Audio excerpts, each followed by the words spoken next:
Good morning, traders, and welcome back. It is a chart analysis update for the 10th of March. Wowee. Look, I know everyone says this, how time goes so fast, but I mean, we're like mid-March nearly of 2020.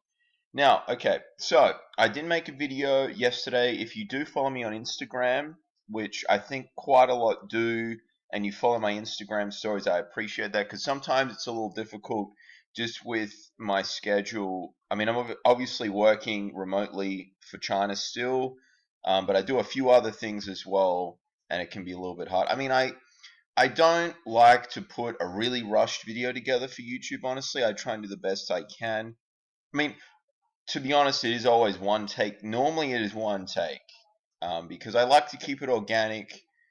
But for this video, I'm just going to keep it usual routine in regards to what I'm looking at. I won't go into the details about the equity markets and this and that.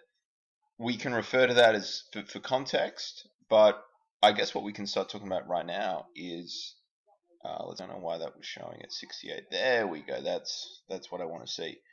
All right, so we're below what? Oh goodness. Okay, so as you can see, I did not have a position on the Aussie dollar. I've been trying to sell it multiple times, as well as you can see from these indicators. The first thumbs up is the entry, then exit, entry, exit, entry, exit, entry, exit, entry, exit. I think that might have been a long actually there. The rest of it though, no, I don't believe so.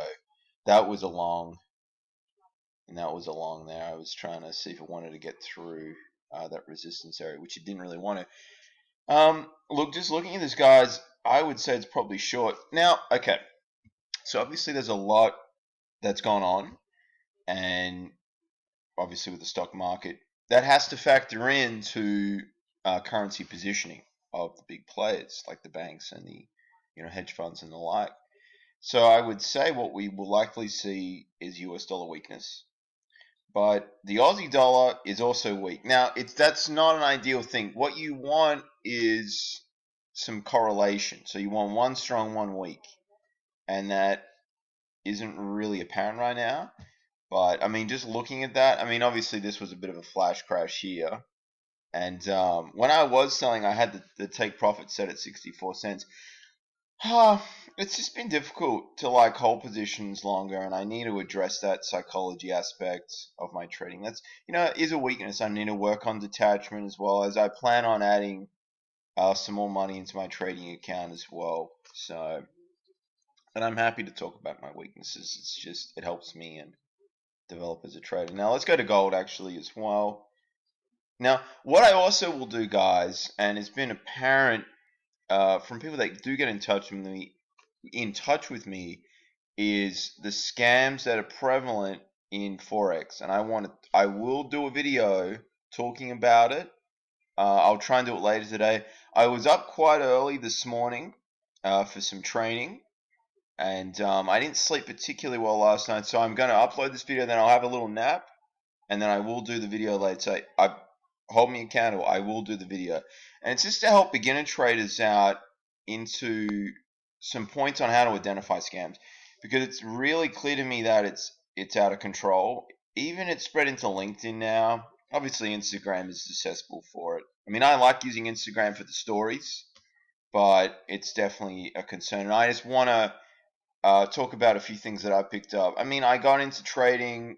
It's like just over 4 years now. I got in late 2015. I first started learning, and I was lucky because I I guess I was taught by someone who knows what they're doing, and also some people are just more vulnerable to it. I never really got sucked in because I could just tell. I was like, this doesn't. It's whenever it sounds too good to be true, essentially. But I will do a video on that. Now, in regards to trade setups, so gold. Okay. As you can see, I've been trying to play this as well. It's been quite a wild ride, though. It has been a wild one. Now, what I'll say about gold is you've got to think about it from a macro perspective. Shout out to Nick Bovel as well. I've been really enjoying his stuff too. I'm in his course, so I've really been enjoying that.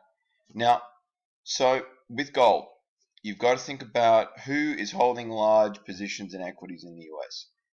And those guys are going to be on a duress. If we see more downside there, gold is going to go down because they've got to, they've got to cover margins.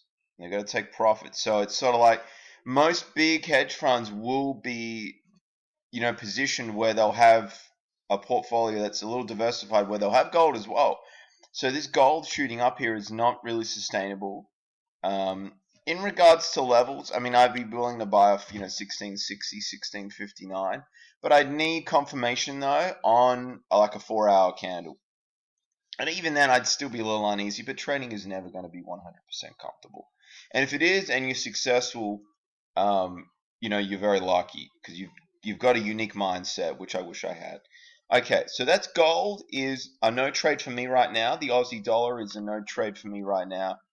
On the hourly, you could take a position, really. I mean, it's sort of broken down through this range. You could have to stop up here at 66.13 or so. The entry's down at 65.56, so I'll do the maps. It's about 60 pips.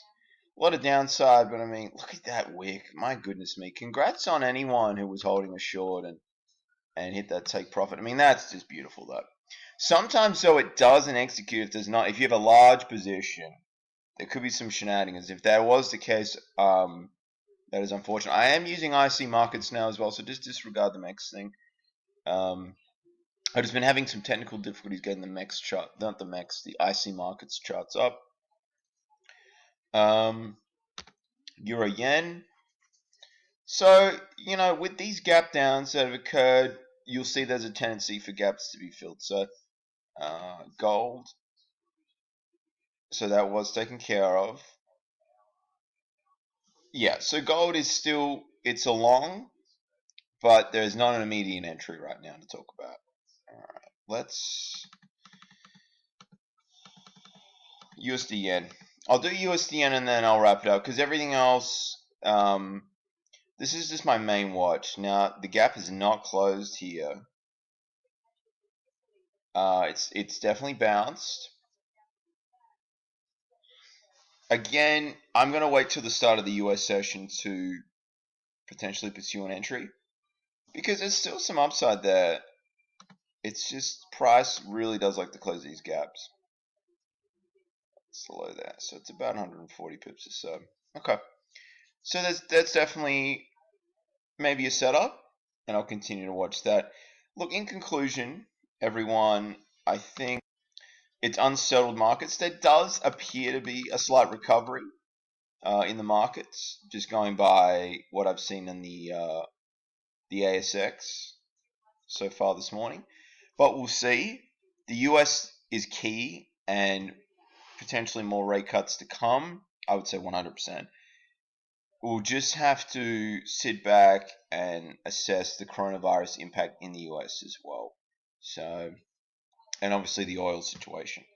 But just remember, gaps love to be closed, and be strict with risk management. I don't see any trades immediately right now. The Euro US dollar is it's just choppy. The gap hasn't closed yet either.